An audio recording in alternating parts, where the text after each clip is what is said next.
పంచాయతీ ఎన్నికల్లో పరువు పోగొట్టుకున్న అధికార కాంగ్రెస్ మున్సిపల్ ఎన్నికల్లో ఉనికిని కాపాడుకునేందుకు కుట్రలకు తెరతీస్తోంది. క్షేత్రస్థాయిలో పరిస్థితులు బీఆర్ఎస్కే అనుకూలంగా ఉండడంతో ప్రజల దృష్టిని మళ్లించేందుకు కొత్త స్కెచ్లేస్తోంది. రెండేళ్లలో చేసిందేంటో చెప్పుకోలేని దుస్థితిలో ఉన్న కాంగ్రెస్ ఇప్పుడు ప్రజలను మభ్యపెట్టేందుకు డైవర్షన్ డ్రామాలు మొదలుపెట్టిందన్న విమర్శలు వెల్లువెత్తుతున్నాయి.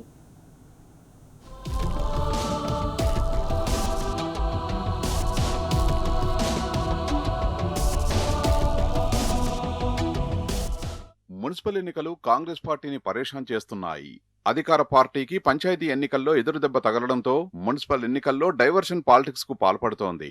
2.5 ఏళ్ల పాలనా వైఫల్యాల నుంచి ప్రజల దృష్టి మళ్లించేందుకు సీఎం రేవంత్ రెడ్డి తెరలేపారని రాజకీయ వర్గాల్లో చర్చ జరుగుతున్నది. అందుకే మున్సిపల్ ఎన్నికల నోటిఫికేషన్ వెలువడిన వెంటనే ఫోన్ ట్యాపింగ్ కేసును మరోసారి తెర మీదికి తీసుకొచ్చారని చెప్తున్నారు. కేసీఆర్ నే టార్గెట్ చేస్తూ ప్రజల దృష్టిని మళ్లించడంతో పాటు కార్యకర్తల మనోధైర్యాన్ని దెబ్బతీసే ప్రయత్నం జరిగిందని అంటున్నారు. అందులో భాగంగానే రేవంత్ రెడ్డి ఉద్దేశపూర్వకంగానే జాతిపిత అంశాన్ని ఎత్తుకున్నారనే చర్చ జరుగుతున్నది. తెలంగాణ సాధకుడిగా, అభివృద్ధి ప్రదాతగా తెలంగాణ ఆత్మకు ప్రతిబింబమైన కేసీఆర్ తెలంగాణ జాతిపిత అవునా కాదా అనే దానిపై అసలు చర్చే అవసరం లేదు.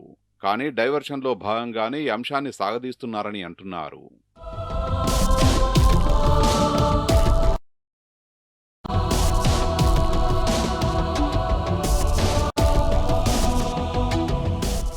కాంగ్రెస్ అధికారంలోకి వచ్చిన నాటి నుంచి ఎవరి స్థాయిలో వాళ్లు ప్రతి పనికో రేటు ఫిక్స్ చేసి వసూళ్లకు పాల్పడ్డారని, అవినీతి విచ్చలవిడిగా పెరిగిపోయిందని ఆరోపణలున్నాయి. ముఖ్యంగా మున్సిపాలిటీలన్నీ అస్తవ్యస్తంగా మారాయి. అభివృద్ధి పూర్తిగా కుంటుపడింది. ఈ 2.5 ఏళ్లలో 116 మున్సిపాలిటీలు, 7 కార్పొరేషన్ల పరిధిలో సుమారు 2,500 కోట్ల రూపాయల మేర కుంభకోణం జరిగినట్లు ప్రతిపక్షాలు మండిపడుతున్నాయి. ప్రజల నుంచి వివిధ రూపాల్లో వసూలు చేస్తున్న పన్నుల సొమ్మును మౌలిక వసతులు, పట్టణాల అభివృద్ధికి ఖర్చు చేయాల్సి ఉండగా ఎక్కడికక్కడా కాంగ్రెస్ ప్రజాప్రతినిధులు దారి మళ్లించారనే ఆరోపణలు వెల్లువెత్తుతున్నాయి. కీలకమైన మున్సిపల్ అడ్మినిస్ట్రేషన్ శాఖ ముఖ్యమంత్రి వద్దే ఉందని, వివిధ రకాల పన్నులు వసూలు చేయడానికి ఈ శాఖను ఉపయోగించుకుంటున్నారన్న విమర్శలు వెల్లువెత్తుతున్నాయి.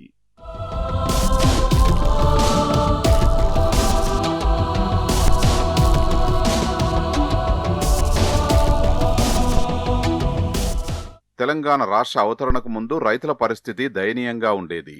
10 ఏళ్ల బీఆర్ఎస్ పాలనలో వ్యవసాయ రంగాన్ని కేసీఆర్ బాగు చేశారు.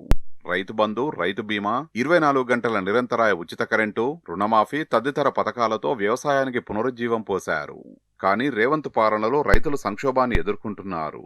రైతు బంధు, రుణమాఫీ, రైతు భరోసా వంటి కీలక హామీలు అమలు కాక తీవ్ర ఇబ్బందులు పడుతున్నారు.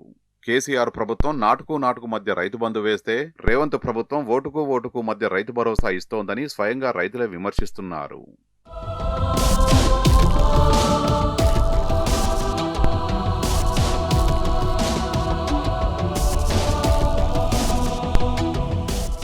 రెండున్నరేళ్లలో అన్ని రంగాల్లో విఫలమైన రేవంత్ రెడ్డి ప్రభుత్వం మున్సిపాలిటీ ఎన్నికల్లో ప్రజల దృష్టి మళ్లించడానికి డైవర్షన్ పాలిటిక్స్ ను నమ్ముకున్నదని విమర్శలు వినిపిస్తున్నాయి. సీఎం రేవంత్ రెడ్డి స్వయంగా బూతులు మాట్లాడడం ఇందులో భాగమేనని అంటున్నారు. ఓవైపు ఫోన్ ట్యాపింగ్ కేసు, మరోవైపు బీఆర్ఎస్ అగ్రనేతలపై బూతులు, ఇంకోవైపు కేసీఆర్ జాతిపిత అవునా కాదా అని అనవసర చర్చ లేవనెత్తడం వంటివి బీఆర్ఎస్ శ్రేణులను క్షేత్రస్థాయిలో దారి మళ్లించే కుట్రగా అభివర్ణిస్తున్నారు. కానీ ఈ కుట్రలేవి వర్కౌట్ అయ్యే అవకాశం కనిపించడం లేదు. ఎందుకంటే ఎన్ని మాయమాటలు చెప్పినా మున్సిపల్ ఎన్నికల్లో కాంగ్రెస్ కు జనం కర్రు కాల్చి వాత పెట్టడం ఖాయంగా కనిపిస్తోంది.